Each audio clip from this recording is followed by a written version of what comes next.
Bonjour chers amis, j'espère que vous allez bien. Dans cette vidéo, je vais traiter avec vous la troisième et dernière partie de l'épreuve de maths, qui est l'extrait du concours d'accès à la faculté de médecine et de pharmacie 2021, dans laquelle on verra des questions sur les suites, dérivabilité et les nombres complexes.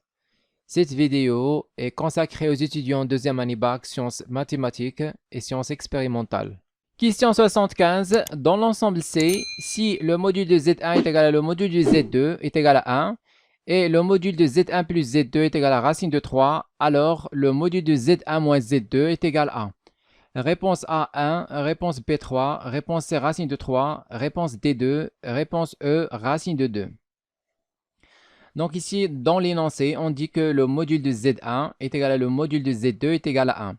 Ça veut dire qu'il existe un θ1, θ2 dans R, tel que Z1 s'écrit sous forme exponentielle I θ1 et Z2 est égal à, ou bien s'écrit sous forme de I θ2. Donc Z1 et Z2 ont le module égal à 1. Donc forcément, ils s'écrivent sous forme exponentielle I θ1 et exponentielle I θ2. Alors maintenant, dans l'énoncé aussi, on dit que le module de Z1 plus Z2 est égal à racine de 3. Donc ce qu'on va faire, on va calculer la somme. Donc Z1 plus Z2. C'est exponentielle I θ1 plus exponentielle I θ2 est égal à 1. Donc ici, on va factoriser par exponentielle I la somme sur 2. θ1 plus θ2 sur 2. θ1 plus θ2 sur 2. Facteur. Donc ici, on va avoir exponentielle I la différence θ1 moins θ2 sur 2. Donc ici, on a plus, on va mettre plus, exponentielle, donc l'opposé de ça. Donc c'est-à-dire moins I, facteur θ1 moins θ2 sur 2. Donc ça, c'est égal à. On va utiliser ici la formule d'Euler, la somme des deux exponentielles. C'est 2 cosinus. L'angle ici, cosinus θ1 moins θ2 sur 2. Tout ça, facteur exponentiel I θ1 plus θ2 sur 2. Alors, on dit que le module de Z1 plus Z2 est égal à racine de 3. Donc, maintenant, on va passer au module. Donc, le module de Z1 plus Z2 est égal à racine de 3. Donc, équivalent à. Alors, on va remplacer le module de Z1 plus Z2 par le module de ça. Alors, module d'exponentielle, c'est 1. Il reste 2 cosinus. On va avoir 2 valeur absolue de cosinus θ1 moins θ2 sur 2. Et le module de l'exponentielle I θ1 plus θ2 sur 2, c'est 1. Donc, 2 valeur absolue cosinus θ1 moins θ2 sur 2 est égal à racine de 3, équivalent à la valeur absolue ou bien cosinus directement, cosinus θ1 moins θ2 sur 2. Donc ici, on a racine de 3, on va diviser par 2. Racine de 3, donc égale à racine de 3 sur 2. Mais puisqu'on a enlevé la valeur absolue, donc on va mettre ici plus ou moins.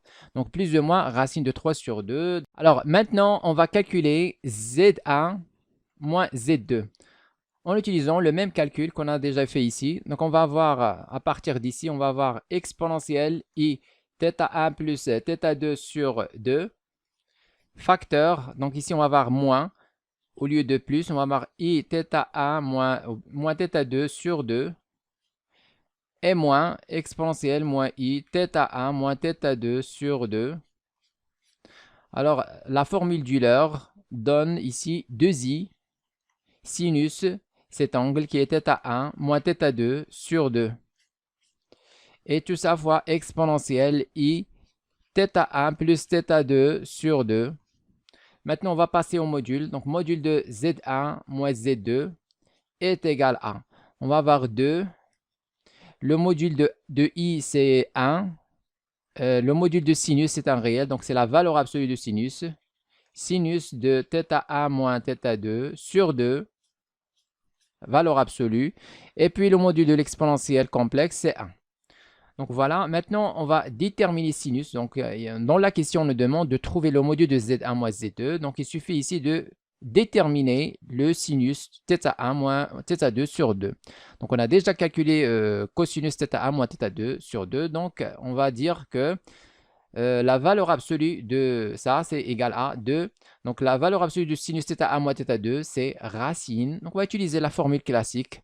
Cos carré plus sinus carré est égal à 1. Donc, ici, on va dire que, alors, sinus, c'est quoi? C'est la racine de 1 moins cos carré. Moins cos carré de θ1 moins θ2 sur 2. Donc, ici, on a plus ou moins.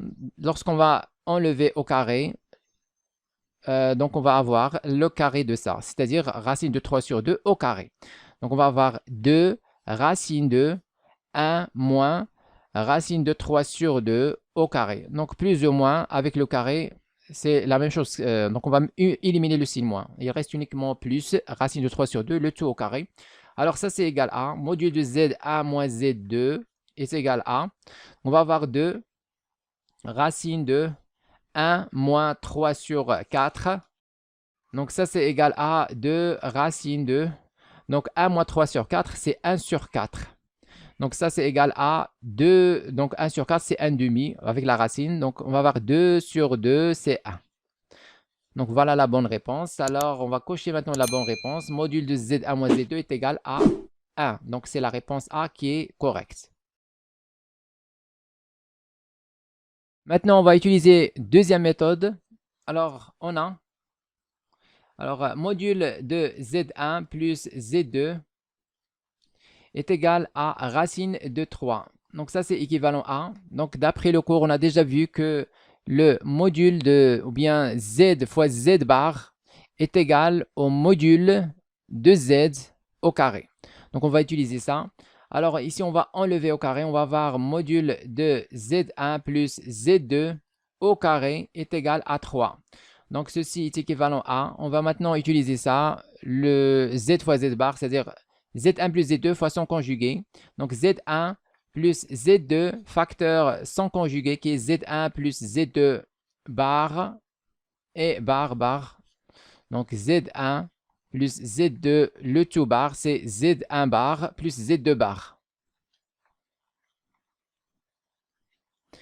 Alors tout ça égale à 3. Maintenant on va développer. Alors on va avoir Z1 fois Z1 bar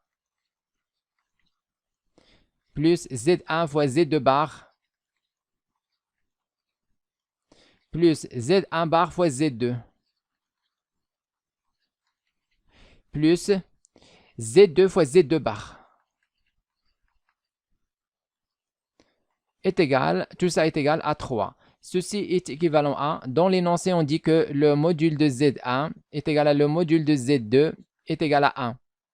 Alors, c'est quoi le module de... Donc, c'est-à-dire, si on enlève au carré, on va avoir au carré, 1 au carré, c'est 1. Donc, ça, c'est quoi Z1, Z1 fois Z1 bar, c'est quoi? Donc, c'est le module, donc Z1 fois Z1 bar. Donc, ça, c'est le module de Z1 au carré. Plus, ici, on a Z2, Z2 bar, c'est le module de Z2 au carré. Plus cette quantité Z1 fois Z2 bar, plus Z1 bar fois Z2. Tout ça égale à 3. Donc, ceci est équivalent à...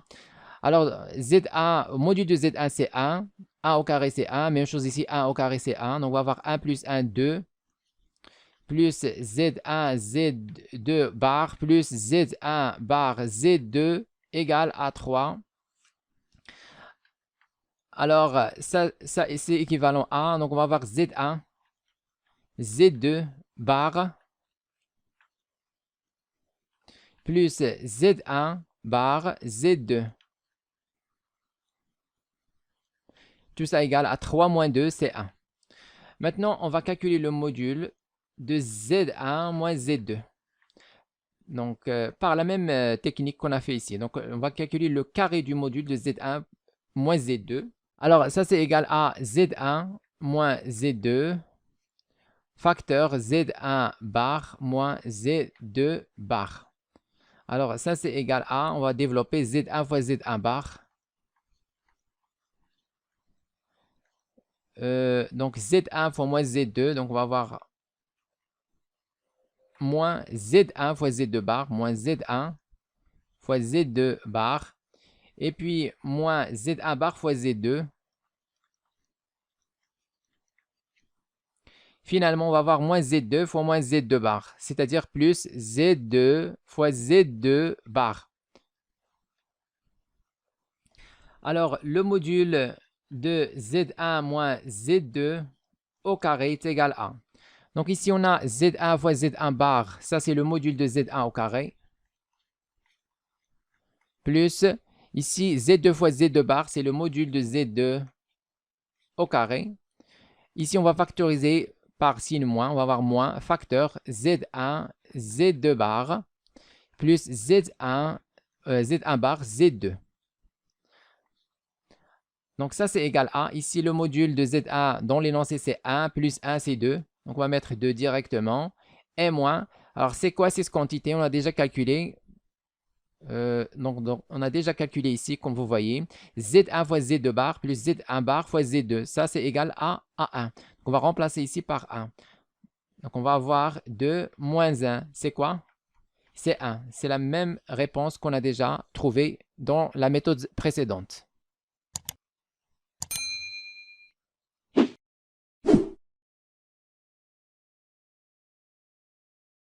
Question 76. UN est la suite définie par U0 égale à 0, U1 égale à 1. Et quel que soit n appartenant à n étoile, UN est égal à racine de UN plus 1 au carré plus UN moins 1 au carré sur 2. La limite de UN quand n tend vers plus l'infini est égale à 0 plus l'infini, 1, racine de 2 sur 2. Alors ici, on définit la suite UN par le premier et le deuxième terme.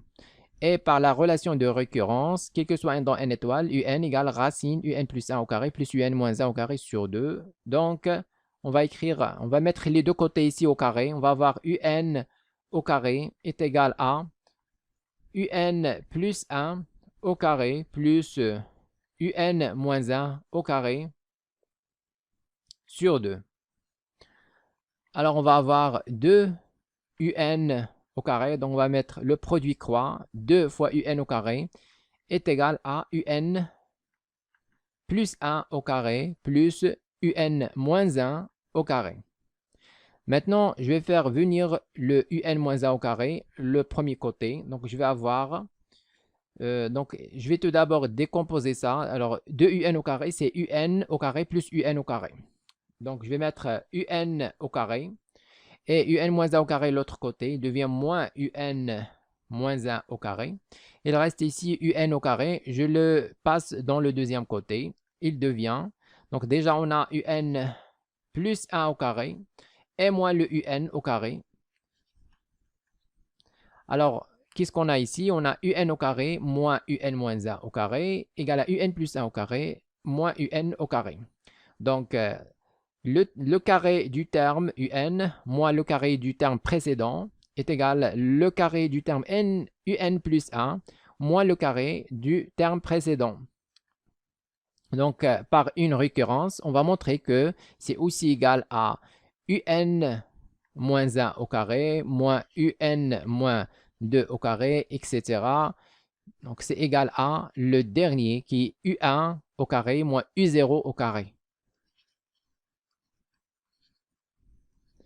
Bien sûr, égale constante. Alors, ça, c'est quoi? U1 au carré, c'est 1 au carré moins 0 au carré. Donc, on va avoir 1.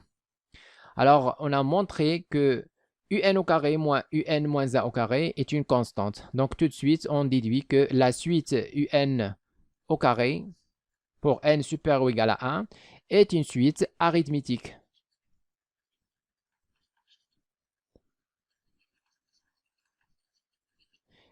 Deux raisons. R égale 1. Et le premier terme,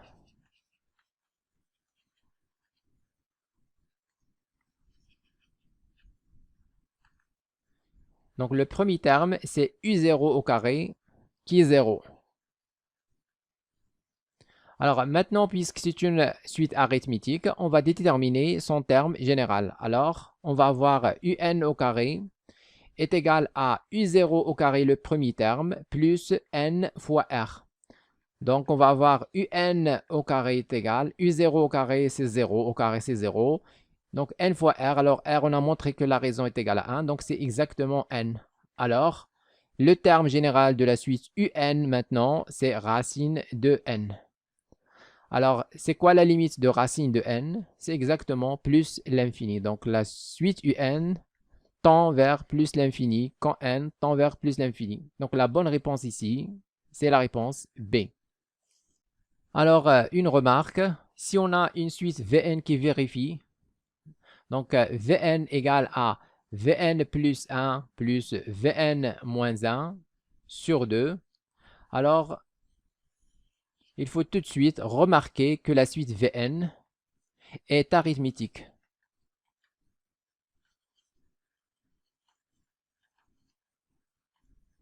Si maintenant on a la suite Vn au carré est égal à Vn plus 1 fois Vn moins 1, alors tout de suite on va remarquer que la suite Vn est géométrique.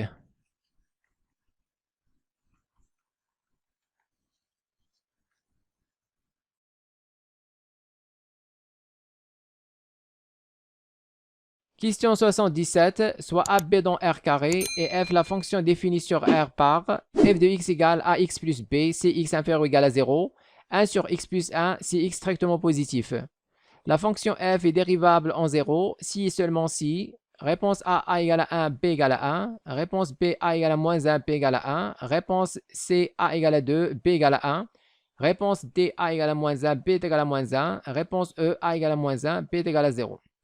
Donc ici, pour étudier la dérivabilité de la fonction f en 0, il suffit de calculer la limite du taux d'accroissement de la fonction f à gauche de 0 et à droite de 0. Donc on va commencer par calculer la limite quand x tend vers 0 plus de f de x moins f de 0 sur x moins 0. Donc ça, c'est égal à la limite quand x tend vers 0 plus. Donc ici, quand x est strictement positif, la fonction f est définie par 1 sur x plus 1. Donc on va remplacer f de x, dans ce cas, par 1 sur x plus 1 moins f de 0. C'est quoi f de 0? Alors 0 appartient à l'ensemble moins l'infini 0 qui est ici. Donc on va remplacer dans la première expression, pas dans la deuxième. Cette expression est vérifiée pour les x strictement positifs. On n'a pas le droit de remplacer ici par 0. Par contre, dans la première expression, on peut remplacer x par 0. On va avoir a fois 0 plus b. Donc f de 0 est égal à b. Alors on va remplacer f de 0 ici par b. Maintenant, c'est égal à la limite quand x tend vers 0 plus. Ici, on va réduire au même dénominateur. Donc on va avoir le taux sur x plus 1. 1 moins b facteur x plus 1, c'est-à-dire moins b fois x qui est moins bx. Et moins b fois 1, c'est moins b. Donc ça, c'est égal à la limite quand x tend vers 0 plus. Donc ici, on a a sur b sur c. Donc ce qu'on va faire, on va mettre 1 moins bx moins b sur x plus 1.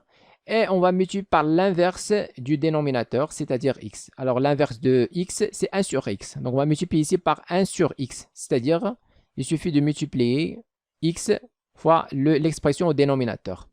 Alors ça, c'est égal à la limite quand x tend vers 0 plus. Donc ici, on va séparer cette fraction. On va mettre 1 moins b tout seul. Donc on va avoir 1 moins b sur x facteur x plus 1. Et puis, il reste moins bx.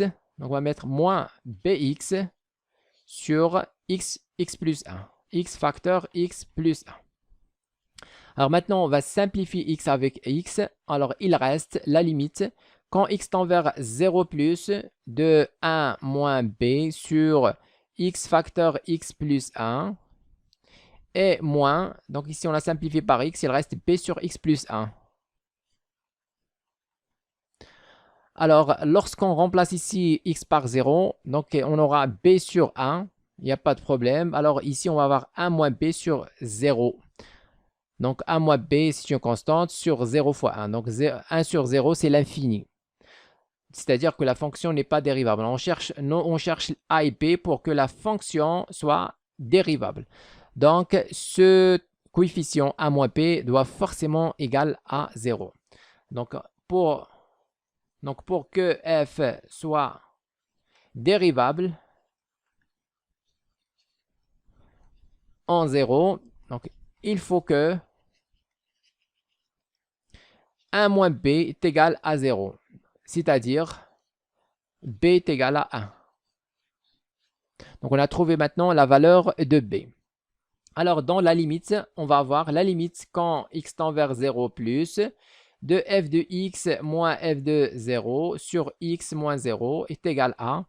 Donc ici, ça c'est 0. Il reste la limite quand x tend vers 0 plus du deuxième terme qui est moins b sur x plus 1. C'est quoi ça? On va remplacer x par 0. On va avoir moins b sur 1, c'est moins b. Donc, on a trouvé là maintenant la limite à droite. Donc, maintenant, on va calculer la limite à gauche. Donc, la limite à gauche, quand x tend vers 0 moins, f de x moins f de 0 sur x moins 0 est égal à la limite quand x tend vers 0 moins. Alors, si x est inférieur à 0, la fonction f est définie par ax plus b. Donc, on va remplacer maintenant f de x par ax plus b.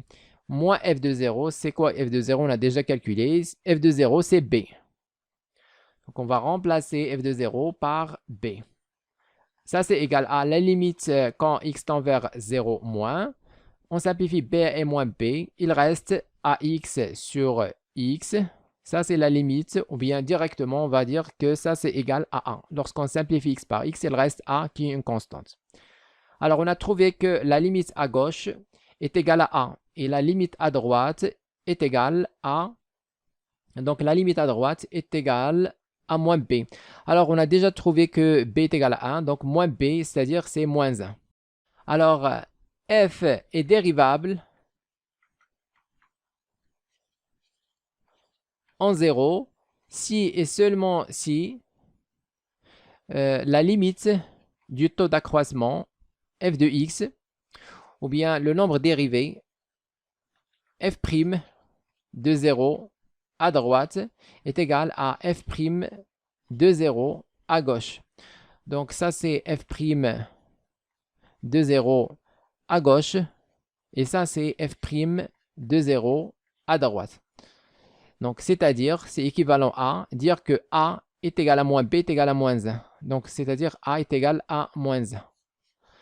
Alors, finalement, pour que f soit dérivable, donc f dérivable en 0, si seulement si, donc a est égal à moins 1 et b est égal à 1.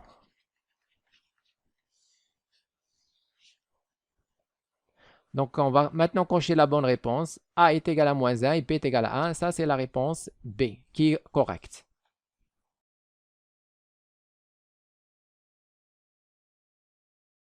Question 78, soit AB dans R carré et F la fonction définie sur R par f de x égale à 3x carré plus 2ax plus b.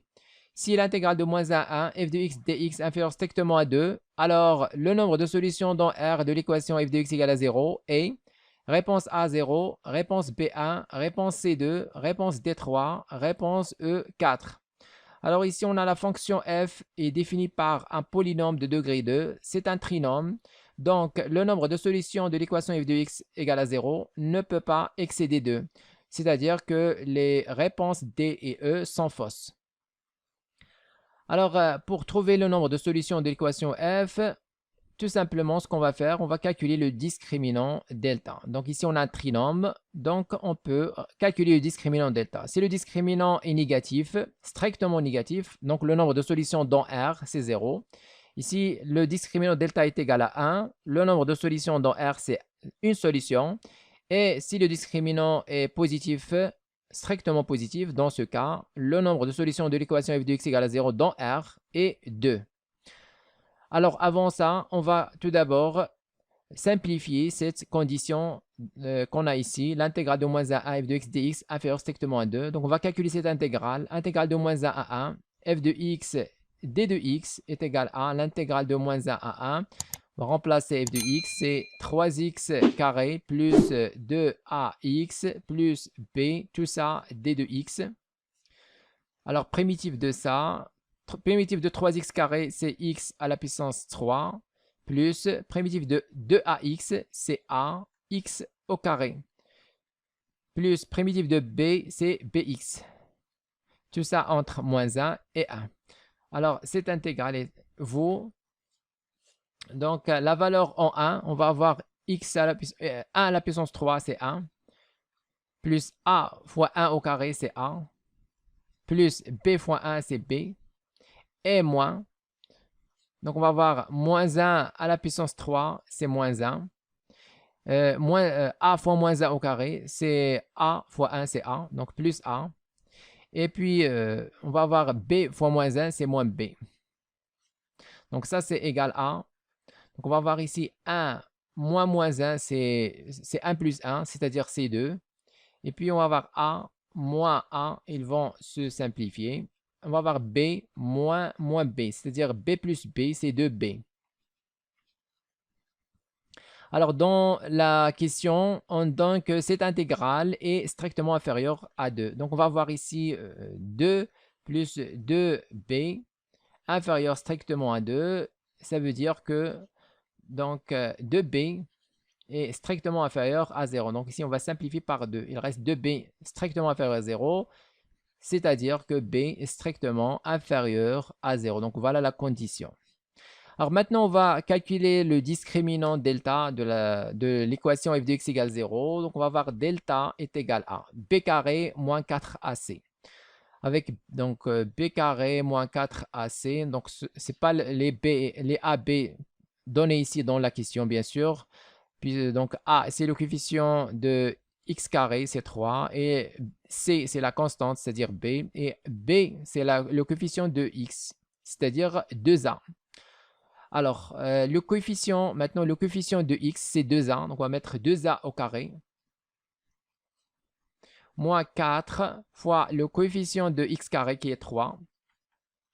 Fois le coefficient, donc fois la constante, ce qui est b. Donc, ça, c'est égal à...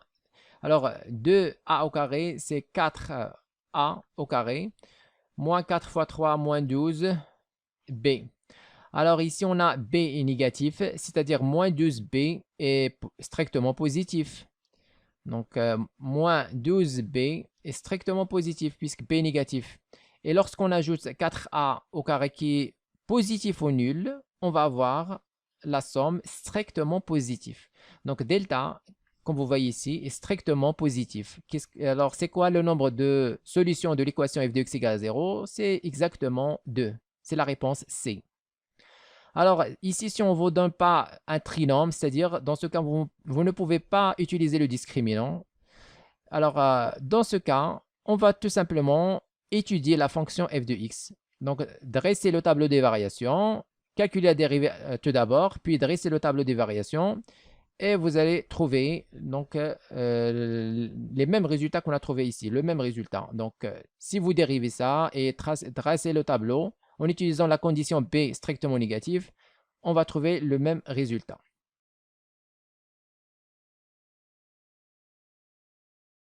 Question 79. Le plan complexe est rapporté à un repère orthonormé direct OUV et alpha appartient à l'intervalle ouvert 0 pi sur 2. Soit Z1 et Z2, les deux solutions de l'équation d'inconnu Z, E, définie par Z carré moins sinus 2 alpha Z plus sinus carré alpha est égal à 0.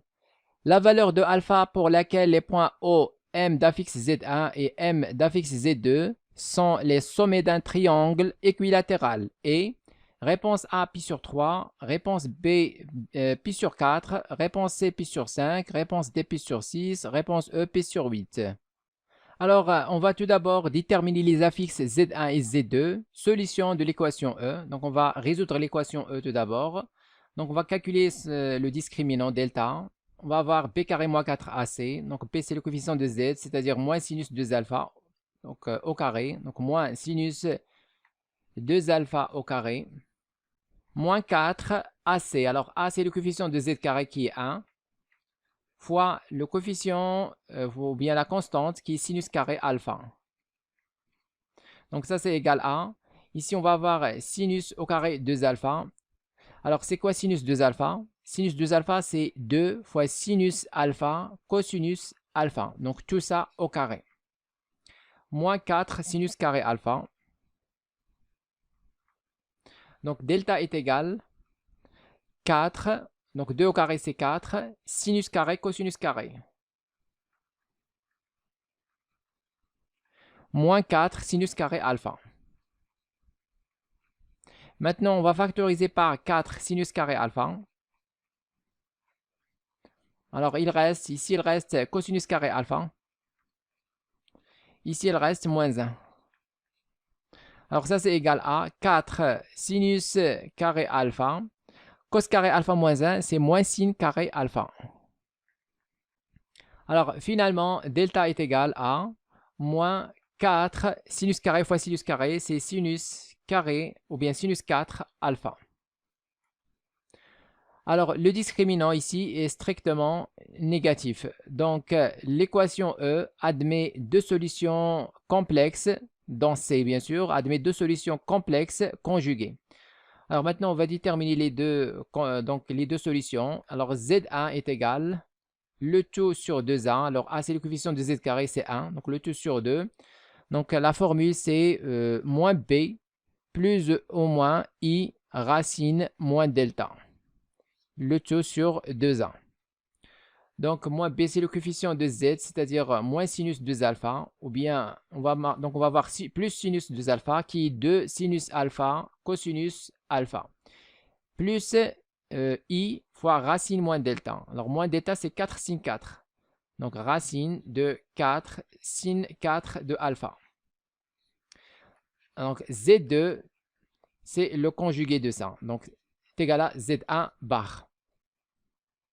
Alors, maintenant, on va simplifier. Donc, Z1 est égal à, donc, le tout sur 2. D'ici, on va avoir 2 sinus alpha, cosinus alpha, plus I. Donc, racine 4, sinus 4, c'est 2 sinus carré alpha. Et Z2 est égal à Z1 bar. Donc, ici, on va simplifier par 2, factoriser par 2 et simplifier. Donc, on va avoir Z1 est égal à, donc ici, il reste sinus fois cosinus plus I sinus carré. On factorise par sinus alpha. Ici, il reste cos alpha. Ici, il reste I sinus alpha. Et on va voir Z2 est égal à Z1 bar. Alors, Z1 est égal à sinus alpha. C'est quoi ça? C'est exponentiel I alpha. Et maintenant, Z2 est égal à Z1 bar qui est sinus alpha exponentielle moins I alpha. Alors ici, Z1 et Z2 ont le module égal à sinus alpha, car sinus alpha est strictement positif, quel que soit alpha, appartient à l'intervalle ouvert 0, pi sur 2. Donc, le module est toujours strictement positif. Le sinus s'annule pour alpha égale à 0 et est toujours positif puisque dans l'intervalle 0, pi sur 2, le sinus est toujours strictement positif. Alors maintenant, on a déterminé Z1 et Z2. Donc, on dit dans la question, on nous demande de déterminer la valeur de alpha pour laquelle les points O, M1 d'affixe Z1 et M2 d'affixe Z2 sont les sommets d'un triangle équilatéral. Donc ici, on considère le triangle O, M1 d'affixe Z1 et M2 d'affixe Z2.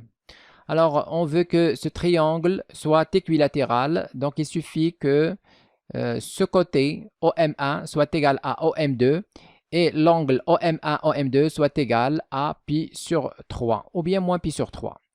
Alors, on va dire que OM1, M2 est équilatéral. Donc, si seulement si. Donc, il faut avoir OM1 égal à OM2. Et il faut avoir aussi que OM1, le vecteur, ou bien l'angle OM1, OM2, soit congru à pi sur 3, ou bien plus ou moins pi sur 3, modulo de pi. Alors, c'est quoi la distance? Il se traduit par le module. Donc, il faut avoir le module de Z1 moins Z0, qui est l'origine c'est 0, Z1 moins 0, c'est-à-dire Z1, doit être égal le module de Z2 moins 0, donc c'est-à-dire module de Z2. Alors, comme on a déjà trouvé ici, Z1 et Z2, alors c'est quoi le module? C'est exactement sinus alpha. Donc, ils ont le même module qui est sinus alpha. Alors, maintenant, on va voir l'autre condition. L'angle OM1, OM2 congru à plus ou moins pi sur 3 modulo de pi. Donc, on va voir. Alors, l'angle OM1, OM2. Donc, c'est quoi cet angle? C'est l'argument. Donc, Z2 moins 0, c'est Z2, sur Z1 moins 0, c'est Z1. Donc, ça, c'est égal à l'argument de Z1, Z2 moins l'argument de Z1. Donc, c'est l'argument de Z2 moins l'argument de Z1. Ça, c'est égal à. Alors, c'est quoi l'argument de Z2? C'est moins alpha. Et c'est quoi l'argument de Z1? C'est alpha. Donc, moins alpha. Donc, finalement, on va avoir moins 2 alpha. Alors, le triangle OM1, M2 est équilatéral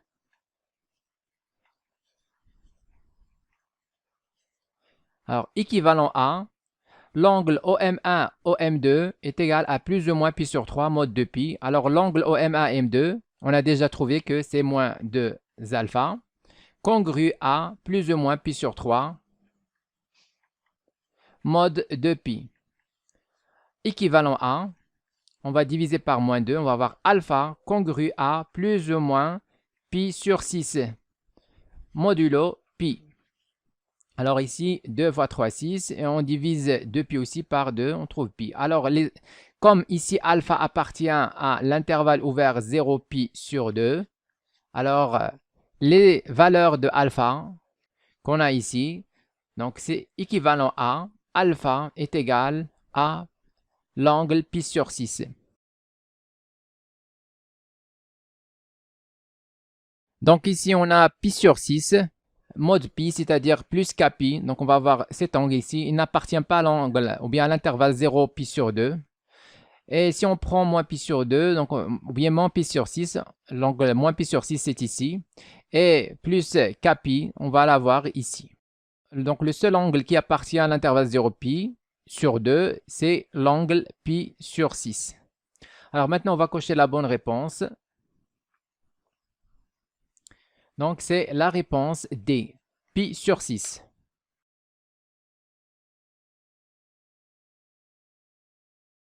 Question 80. Pour tout entier naturel non nul n et pour tout réel x, on pose fn de x égale à exponentielle moins x moins nx. On a, donc, dans les réponses A, B, C, D, on nous demande de montrer que, quel que soit n dans n étoiles, il existe unique an dans 0, 1 ou bien dans moins 1, 0, tel que fn de an est égal à 0. C'est-à-dire que an est solution de l'équation fn de x égale 0. Et on nous demande aussi de trouver la limite de n à n. Dans la réponse A, c'est 1. Dans la réponse B, c'est 0. E, 0, 1. Alors, on va tout d'abord commencer par montrer la première chose qui est fn de an égale 0. Donc, on va montrer qu'il existe un unique an dans l'intervalle 0, 1 ou bien moins 1, 0, tel que fn de an est égal à 0. Alors pour cela, on va utiliser le deuxième corollaire du théorème des valeurs intermédiaires. Alors le deuxième, donc je vais vous rappeler le deuxième corollaire du théorème des valeurs intermédiaires. Alors on dit que alors, si une fonction g est continue et strictement monotone sur un intervalle AB et qu'on a la condition G de A fois G de B strictement négatif, alors il existe unique C dans l'intervalle AB tel que G de C est égal à 0. Donc ça, c'est le deuxième corollaire du théorème des valeurs intermédiaires. C'est ce qu'on va utiliser ici. Alors, pour la fonction fn qu'on a ici, c'est une fonction, c'est une suite, normalement, c'est une suite de fonctions. Alors, cette fonction est bien sûr continue sur R tout entier en tant que somme de deux fonctions continues. L'exponentielle toujours continue et ça, c'est un polynôme. Bien sûr, c'est continu. Donc, c'est ce qu'on va dire. Alors, première condition, on va dire que fn est continu. Alors, ici, on nous demande seulement 0, 1 ou bien 1, moins 1, 0. Donc, on ne connaît pas l'intervalle. Donc, on va mettre R, tout simplement. Alors, maintenant, la fonction fn est dérivable sur R aussi, en tant que somme de deux fonctions dérivables. L'exponentielle toujours dérivable sur R, et même chose pour la fonction polynomiale. Alors, on va calculer sa dérivée. Donc, fn' de x est égal à la dérivée de exponentielle moins x, c'est moins exponentielle moins x. La dérivée de moins nx, c'est moins n. Alors, ça, c'est strictement négatif. Donc, moins n est strictement négatif car n est non nul, est un entier naturel non nul, c'est-à-dire n est supérieur ou égal à 1. Donc, bien sûr, moins n est strictement négatif. Et lorsqu'on ajoute l'exponentielle, moins exponentielle, qui est aussi strictement négative, donc bien sûr, on va voir la somme est strictement négative. Alors, on déduit que la fonction fn, donc ça c'est la deuxième condition, est strictement décroissante sur R. Maintenant, il nous faut la condition G de A fois G de B. Donc, on va essayer avec l'intervalle 0, 1 tout d'abord. Si ça marche, c'est bon. Sinon, on va passer à l'intervalle moins 1, 0. Alors, on commence par 0, 1. Donc, on va calculer l'image de 1 par la fonction fn. Et on va voir. Alors, fn de 1, c'est quoi? C'est exponentielle moins 1 et moins n fois 1, c'est-à-dire moins n.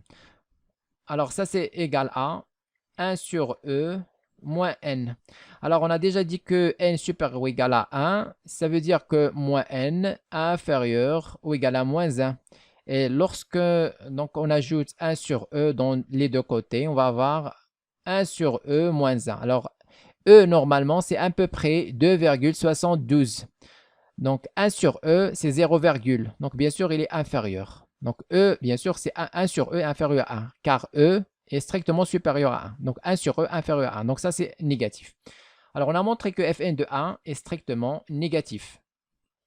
Maintenant, on va calculer fn de 0. Donc, puisqu'on travaille, donc, on va essayer l'intervalle 0, 1. On a calculé fn de 1. Maintenant, fn de 0. Alors, fn de 0, c'est quoi? C'est c'est exponentielle 0 moins n fois 0. Moins n fois 0, c'est 0. Il reste exponentielle 0 qui est 1. Donc ça, c'est 1. Donc comme vous voyez, on a trouvé que fn de 0 est strictement positif. Alors, la troisième condition du deuxième corollaire du théorème des valeurs intermédiaires, c'est qu'on a fn de 1 multiplié par fn de 0 est strictement négatif. Donc strictement négatif fois strictement positif, c'est strictement négatif. Alors maintenant, d'après le deuxième corollaire du théorème des valeurs intermédiaires, il existe unique, on l'appelle AN, appartenant à cet intervalle 0, 1. Donc on va mettre 0, 1. Donc ici, normalement, il faut mettre l'intervalle fermé, c'est-à-dire 0, 1. Mais AN ne peut pas être égal à 0 et 1. Donc, tout simplement, il suffit de remplacer dans l'équation fn de x égale à exponentielle moins x moins nx. Donc, si on remplace par 0, donc fn de 0, on a déjà calculé. Fn de 0, comme vous voyez ici, on a trouvé 1. Donc, c'est pas 0.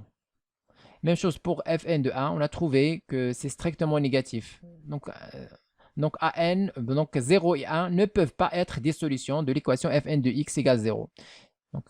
Donc fn de 0, c'est différent de 0 et fn de 1 est différent de 0 aussi. Donc, c'est pourquoi la suite an ne peut pas être égale à 0 et à 1. Alors que an est une solution de l'équation fn de x égale 0.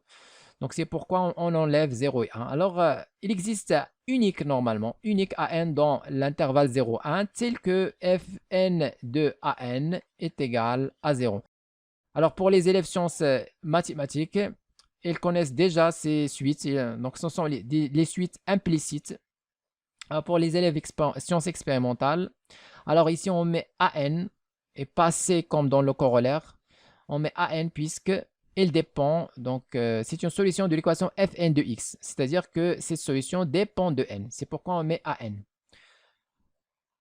Alors voilà, donc on a montré qu'il existe unique AN dans 0, 1 et que Fn de AN est égal à 0. Donc ça veut dire que la réponse A peut être correcte, la réponse B aussi peut être correcte, même chose pour C, alors que les réponses D, E sont fausses parce qu'ils disent que AN appartient à moins à 0, donc ils sont fausses. Donc maintenant on a A, la réponse correcte, soit A, soit B, soit C. Alors pour distinguer entre A, B, C, il suffit de calculer la limite de N à N. Donc c'est ce qu'on va faire maintenant. Alors la limite, ou bien tout d'abord on va calculer qu'est-ce que c'est que N à N. Alors déjà on a Fn de AN est égal à 0, puisque AN est solution de l'équation Fn de x égale 0. Donc Fn de AN est égal à 0, on va remplacer. Alors c'est quoi ça? Alors voilà la fonction Fn de x. Alors à la place de x, on va mettre AN tout simplement. Donc on va avoir exponentielle moins AN, ici moins n fois AN. Donc ça c'est égal à 0. Alors on va voir n à n est égal à exponentielle moins AN. Alors, on nous demande de trouver la limite de n fois AN. Donc, il suffit de trouver la limite de exponentielle moins AN tout simplement. Alors, pour cela, donc on a plusieurs méthodes pour faire ça. Donc, la méthode la plus simple, c'est qu'on va encadrer ces exponentielles moins AN. Donc, ici, on a déjà AN appartient à l'intervalle 0, 1, c'est-à-dire AN est supérieur strictement à 0, inférieur strictement à 1. Ça veut dire que moins AN strictement supérieur à moins 1, inférieur strictement à 0. Maintenant, on va appliquer exponentielle. On va avoir exponentielle moins AN strictement supérieur à exponentielle moins 1 qui est 1 sur E et inférieur strictement à exponentielle 0 qui est 1. Alors voilà, maintenant exponentielle moins AN et entre 1 sur E et 1, ça veut dire donc ça veut dire que la limite de exponentielle moins AN. Donc bien sûr ici, si la limite de exponentielle moins AN existe, donc ici exponentielle moins AN est égal à n fois AN. Et on nous demande de montrer que la limite de AN, d'après les réponses ABC, la limite de n à n, soit 1, soit égale à 0, soit égale à 1. Donc, on suppose qu'il existe. Alors, dans ce cas, il est supérieur ou égal à 1 sur E, inférieur ou égal à 1. Alors, la limite, dans ce cas, la limite de n à n, donc on va remplacer exponentielle moins n par n à n. Donc, il sera supérieur ou égal à 1 sur E, inférieur ou égal à 1. Alors, dans les réponses ABC, on dit que la limite, il est soit égal à 1, donc c'est possible. 0, donc on a ici l'intervalle 1 sur E et 1. Alors 0 n'appartient pas à cet intervalle, donc la réponse B est fausse. Même chose pour E, E est supérieur strictement à 1, donc n'appartient pas à l'intervalle 1 sur E1. Et donc la réponse C est aussi incorrecte, donc on va cocher la bonne réponse. La bonne réponse dans ce cas, c'est la réponse A. Donc ici, on peut utiliser autre méthode, bien sûr, pour calculer la limite de exponentielle moins AN. Alors, on va étudier la monotonie de la suite AN. On a déjà AN, donc AN normalement, c'est une suite implicite, c'est-à-dire on ne connaît pas son expression générale ou bien on ne connaît pas une relation de récurrence. Alors, AN, on a déjà AN supérieur à 0, inférieur à 1. Donc, c'est tout ce qu'on connaît pour l'instant. On va maintenant étudier la monotonie de la suite AN. Pour cela, on va calculer Fn plus 1 de AN. Alors ça, c'est égal à 1. Donc la fonction Fn de x, c'est exponentielle moins x moins nx. Donc on va remplacer. Alors la fonction Fn maintenant, la fonction Fn plus 1. Donc on connaît déjà Fn. Donc maintenant la fonction Fn plus 1. Donc Fn plus 1 de x est égal à exponentielle moins x moins, à la place de n, on va mettre n plus 1. 2 fois x. Et on va calculer fn plus 1 de an, c'est-à-dire on va remplacer x par an. On va avoir exponentielle moins an et moins n plus 1 fois x. On remplace x par an. On développe, on trouve exponentielle moins an moins n an moins an.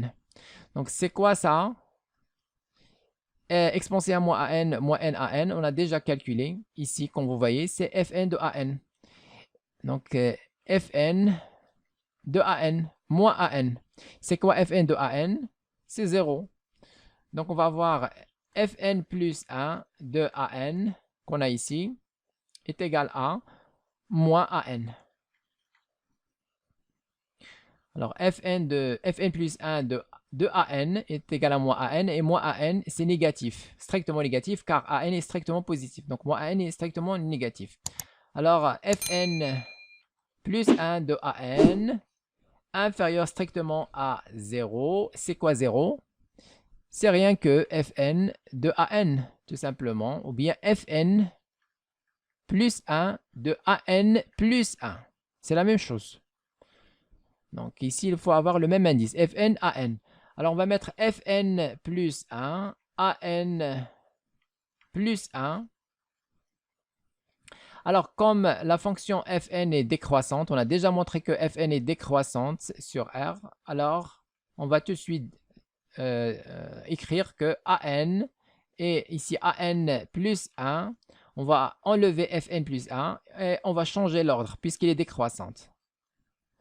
Alors an supérieur à an plus 1, ça veut dire que la suite an est strictement décroissante.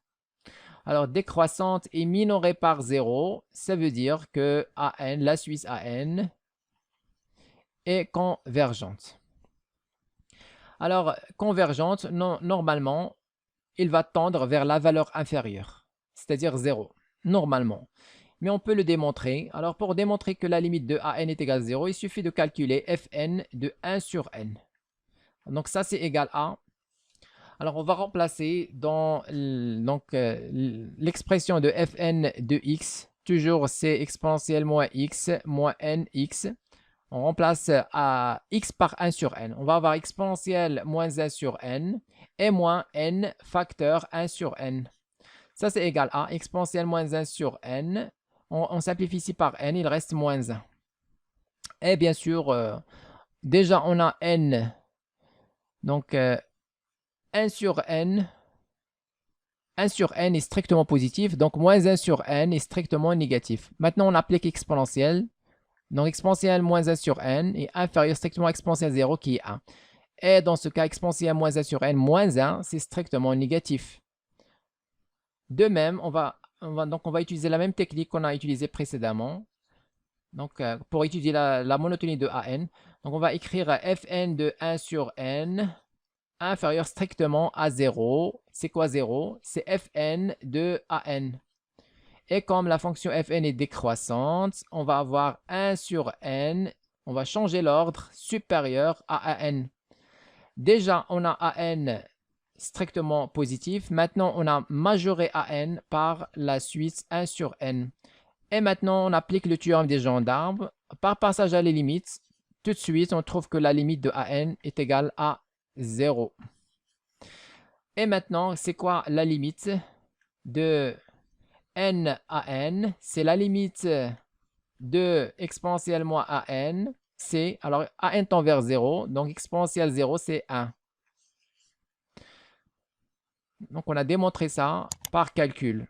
Mais dans le concours, vous n'êtes pas obligé de faire ça.